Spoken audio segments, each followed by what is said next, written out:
Hi everybody, this is Taffy bringing you my Cerulean Crescent 100% growth LTC. This will be a full recruitment all chapters run where I'll show off all the endings. This game has a well-earned reputation for its crazy movement options, so strap in.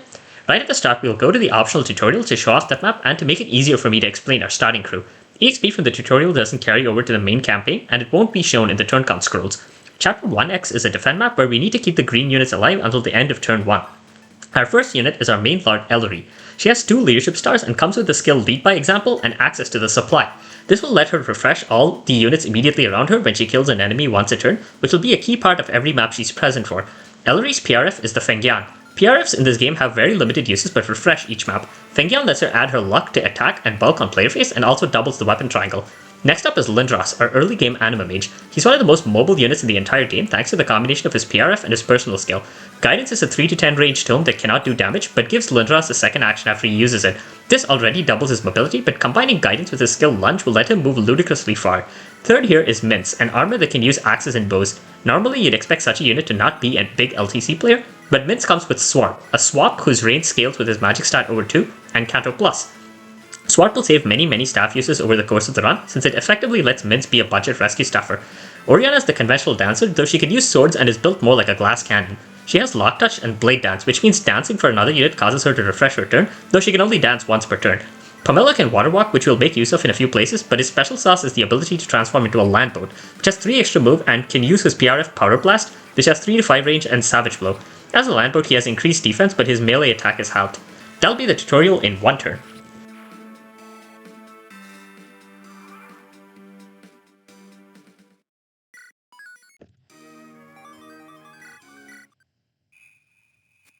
We get to choose our gameplay modifiers at the start of the campaign. The only one we will use is 1RN mode, because in a run like this the most painful rigs are generally to get enemies to miss high accuracy attacks.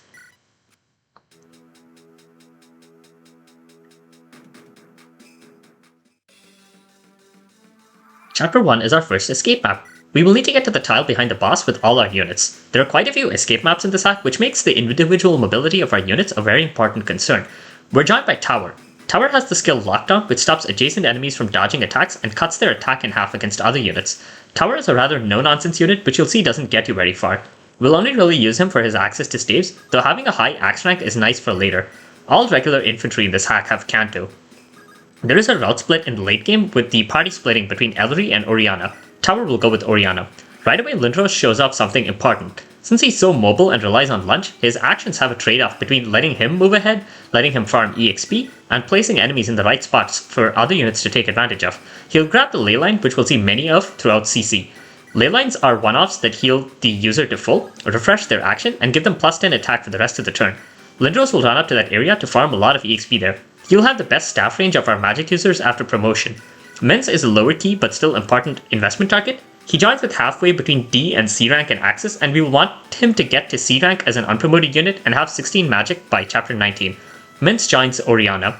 Pomelo will go with Ellery. Here his ability to carry Tower forward will let us push all our units forward, despite the cramped space forcing Ellery to at best perform a 2-way dance.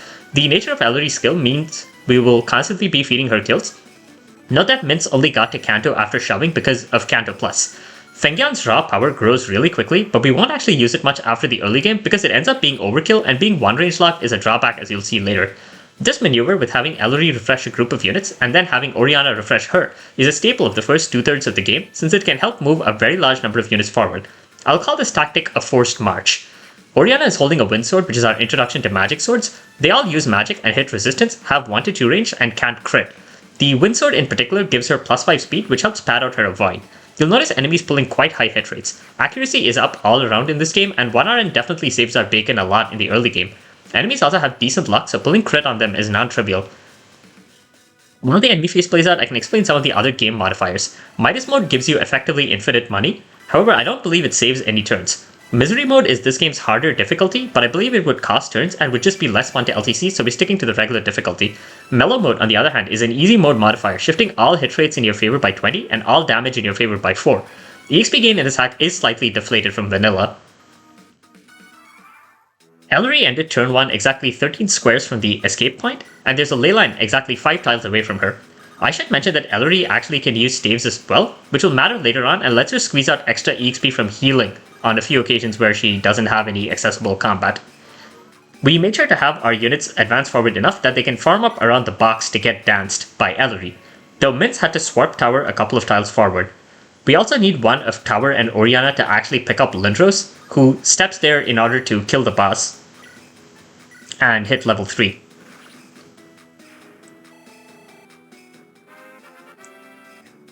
We will perform another forced march off of that box to get everybody out of there to complete chapter 1 in 2 turns.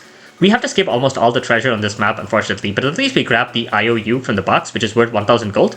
At the end of the chapter, we will get another 1000 gold, a broken sword for a character recruitment later, and a chef's brew, which is basically 4 vulneraries rolled into one, though we have another purpose in mind for it.